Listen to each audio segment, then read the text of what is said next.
Assalamualaikum warahmatullahi wabarakatuh. Hari ini kita akan belajar di kelas 5 pada tema 8, subtema 1 pembelajaran pertama. Hari ini kita akan belajar mengenai teks non-fiksi dan manfaat air bagi manusia, hewan, dan tanaman. Coba kita perhatikan bersama pada materi yang ini. Ada gambar pemandangan alam dengan danau di bawahnya. Nah, tentu danau ini bisa bermanfaat bagi manusia, hewan, dan tumbuhan.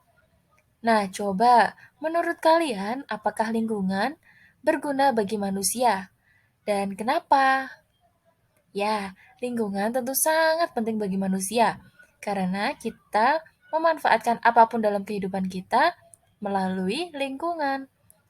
Lalu, kira-kira apa akibatnya jika manusia tidak menjaga lingkungan? Tentu lingkungan akan cepat rusak dan kita akan kesulitan ketika kita membutuhkan lingkungan. Nah, selanjutnya kita akan belajar mengenai manfaat air bagi kehidupan makhluk hidup di bumi. Coba sekarang dibaca pada buku paket kalian di halaman 2-3. Ada teks bacaan dengan judul Demi Air Bersih, Warga Wabarobo Rela Berjalan Sejauh 15 km. Teks tersebut merupakan salah satu teks non-fiksi. Teks non-fiksi merupakan sebuah tulisan yang bersifat informatif serta mempunyai tanggung jawab atas kebenaran dan informasi tersebut. Teks non-fiksi memiliki ciri-ciri sebagai berikut. Yang pertama, bahasa yang formal dan baku. Yang kedua, berisi fakta dan bersifat aktual. Yang ketiga, isi teks berasal dari sebuah penemuan dan juga dapat dilengkapi dengan gambar, grafik, tabel, atau diagram. Selanjutnya, kita akan membahas mengenai fungsi air. Kira-kira air berfungsi buat apa saja sih?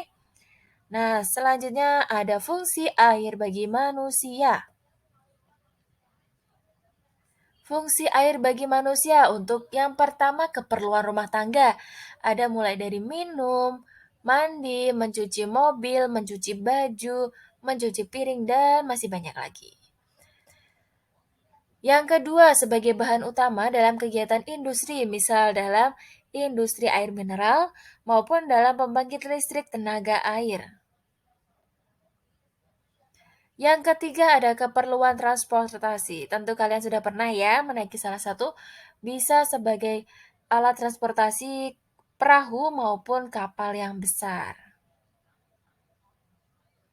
Selanjutnya yaitu untuk keperluan pertanian dan peternakan. Jadi dalam pertanian bisa digunakan dalam menyirami tanamannya, sedangkan untuk peternakan bisa kebutuhan hewaninya, untuk minum hewan, dan juga untuk menjaga kebersihan lingkungan di hewan. Selanjutnya fungsi air bagi manusia yang kelima adalah sarana rekreasi dan olahraga. Ada olahraga berenang, papan seluncur, arung jeram, dan lain sebagainya. Selanjutnya kita akan belajar mengenai fungsi air bagi hewan. Yang pertama untuk minum. Pasti hewan itu seperti manusia membutuhkan minum. Yang kedua yaitu sebagai tempat hidup. Contohnya ada ikan, cumi-cumi, kepiting. Itu hidupnya di air. Jadi, air itu sebagai tempat hidup hewan. Selanjutnya ada untuk membersihkan tubuh. Sama seperti manusia, hewan juga membutuhkan air untuk membersihkan tubuh. Sebagai alat perlindungan dan tempat bersembunyi, contohnya ada kuda Nil. Dia biasanya bersembunyi di bawah air untuk mendinginkan badannya dan bersembunyi dari mangsanya agar tidak terlihat. Yang terakhir ada ikan pemanah, yaitu sebagai senjata. Air digunakan oleh ikan pemanah untuk menembakkan serangga yang ada di luar air. Jadi serangganya nanti bisa jatuh dan bisa jadi sumber makanannya. Selanjutnya yaitu fungsi air bagi tumbuhan. Yang pertama, pelarut zat hara. Yang kedua sebagai tempat hidup dan bahan dasar fotosintesis. Kita bahas dulu yang pertama ada pelarut zat hara. Jadi tanaman itu membutuhkan zat hara yang dilarutkan oleh air. Yang kedua sebagai tempat hidup. Coba kalian tahu ini tanaman apa? Ya, ini tanaman eceng gondok dan teratai. Mereka hidup di dalam air. Tanaman lain yang hidup di air juga ada seperti tanaman kangkung. Selanjutnya sebagai bahan dasar fotosintesis. Fotosintesis ini membutuhkan cahaya matahari dan air untuk prosesnya. Nah, coba kita tarik kesimpulan pembelajaran hari ini. Kita sudah belajar mengenai teks non-fiksi, yaitu teks yang, teks non-fiksi adalah teks yang bersifat informatif. Itu berdasarkan dari penemuan.